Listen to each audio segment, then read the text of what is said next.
യൂട്യൂബിന് വിട. സൂര്യയിലെ എല്ലാ പരമ്പരകളും സംരക്ഷണത്തിന് ശേഷം തികച്ചും സൗജന്യമായി സൺ നെക്സ്റ്റ് ആപ്പ് ഡൗൺലോഡ് ചെയ്യൂ. കണ്ടാസ്വദിക്കാം നിങ്ങളുടെ പ്രിയ പരമ്പരകൾ. നമ്മളെ സ്നേഹിക്കുന്ന ഒരു വഴക്ക് പറഞ്ഞാലേ നമുക്ക് വേദനിക്കൂ. സ്വയം ചെയ്തത് തെറ്റായി പോയോ ഇല്ലയോ എന്ന് അപ്പോഴേ നമ്മൾ ആലോചിക്കൂ. നമ്മളോട് സ്നേഹമില്ലാത്തൊരു വഴക്കിട്ടാ നമുക്ക് ദേഷ്യവും പകയോ ഉണ്ടാവുക. അപ്പോ അവരെ എങ്ങനെ തോൽപ്പിക്കാന്നേ നമ്മൾ ചിന്തിക്കൂ. വീണ്ടും വീണ്ടും തെറ്റുകൾ ആവർത്തിച്ച് ചെയ്തോണ്ടിരിക്കും.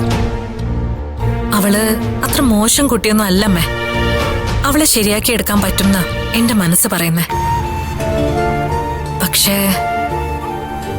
പക്ഷേ ആദ്യം അവളോട് സംസാരിക്കാൻ പാകത്തിൽ അവക്ക് എന്നോടൊരു അടുപ്പം ഉണ്ടാവണം. അത് വേണമെങ്കിൽ അവൾ എന്നെ വിശ്വസിക്കണം. വിശ്വസിക്കണമെങ്കിലോ ഞാൻ ആരാണെന്ന് അവക്ക് ശരിക്കും ബോധ്യപ്പെടണം.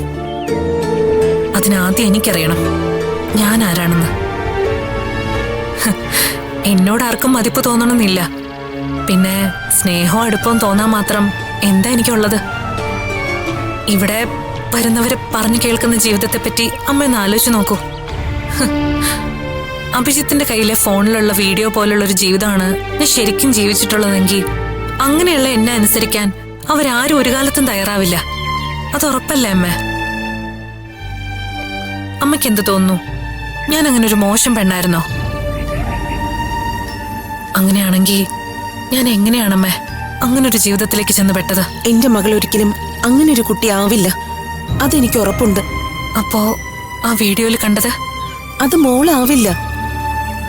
എങ്ങനെയൊക്കെയോ പഴയ ജീവിതം മറന്നു പോയാലും മറക്കാത്ത ഒന്നുണ്ട്: മനസ്സിന്റെ അടിസ്ഥാന സ്വഭാവം. മോളെപ്പോലൊരു പാവം കുട്ടിക്ക് ഒരിക്കലും ഒരു മോശം കുട്ടിയാവാൻ പറ്റില്ല. എന്റെ ചോദ്യത്തിന് പക്ഷേ അമ്മ ഉത്തരം പറഞ്ഞില്ല.